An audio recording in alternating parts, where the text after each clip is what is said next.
అయోధ్యలోని బీజేపీని ఓడించినట్లే గుజరాత్లోనూ ఆ పార్టీకి ఓటమి తప్పదన్నారు లోక్సభ విపక్ష నేత రాహుల్ గాంధీ. మన ఆఫీసులను ధ్వంసం చేసిన చోటే వారి ప్రభుత్వాన్ని పడగొట్టాలన్నారు. గుజరాత్లోని అహ్మదాబాద్లో పార్టీ కార్యకర్తల సమావేశంలో పాల్గొన్నారు. గుజరాత్ కాంగ్రెస్లో కొన్ని లోపాలు ఉన్నాయని, త్వరలోనే సమస్యలన్నీ పరిష్కరిస్తామని చెప్పారు. కార్యకర్తలు ఎవరికీ భయపడాల్సిన అవసరం లేదన్నారు రాహుల్.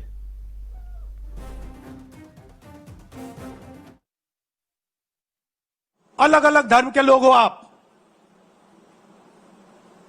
हर धर्म में यह चिन्ह आपको दिखाई देगा।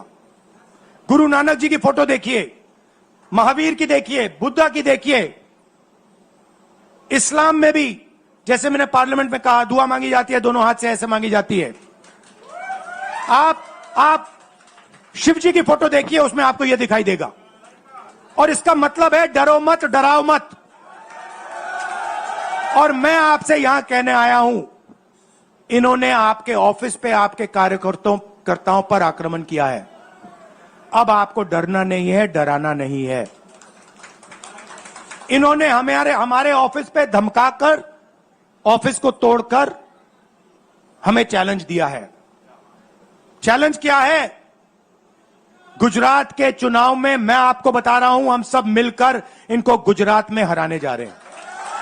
जो हमने कहा, और लिख के ले लो, कांग्रेस पार्टी की जो आत्मा है वो गुजरात के चुनाव में लड़ेगी और नरेंद्र मोदी और बीजेपी को गुजरात में जैसे हमने अयोध्या में हराया है, वैसे ही हम गुजरात में इनको हराने जा रहे हैं। कौन हराएगा? हमारे लीडर हराएंगे, हमारे बब्बर शेठ टाइगर हराएंगे। मैं आपको बता रहा हूं, जैसे ये अयोध्या में हारे वैसे यहां पे हारने जा रहे हैं। आपको सिर्फ एक काम करना है, आपको सिर्फ गुजरात की जनता को सिर्फ एक बात बोलनी है, आपको डरना नहीं है। बिना डरे अगर आप बीजेपी से लड़ गए, चाहे आप किसान हो, मजदूर हो, छोटे व्यापारी हो, अगर गुजरात की जनता बिना डरे लड़ गई, बीजेपी सामने नहीं खड़ी हो पाएगी। ना हमारे कार्यकर्ता हमें बोलने से डरते हैं, ना हम अपनी कार्यकर्ता की बात सुनने से डरते हैं, ना हमारा कार्यकर्ता हमसे डरता है। अब देखिए, मैं आपको रियलिटी बता रहा हूं।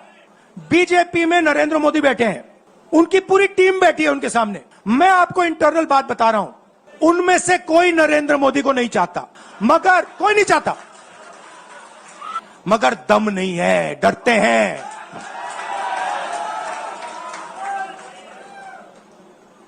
अगर नरेंद्र मोदी जैसा लीडर कांग्रेस पार्टी में होता, पूरी कांग्रेस पार्टी खड़े हो जाती, कहती है नहीं हम डरते नहीं है, हटो यहां से।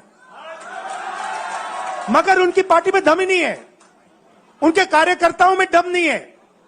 आप देखो ना, एक आदमी खड़ा है वहां पे, सबकी हवा निकल गई।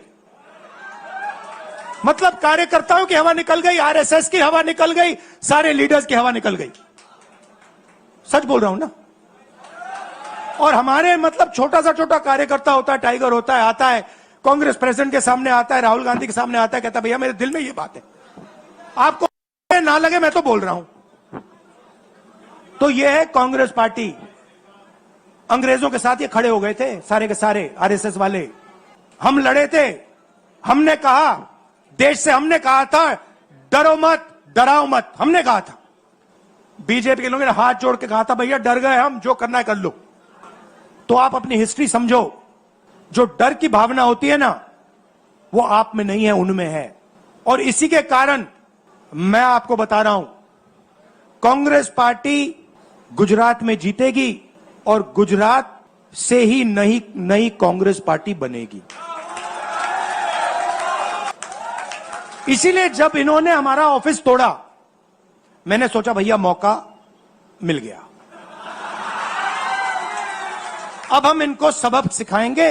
जैसे इन्होंने हमारा ऑफिस तोड़ा, वैसे ही हम उनकी सरकार को तोड़ने जा रहे हैं।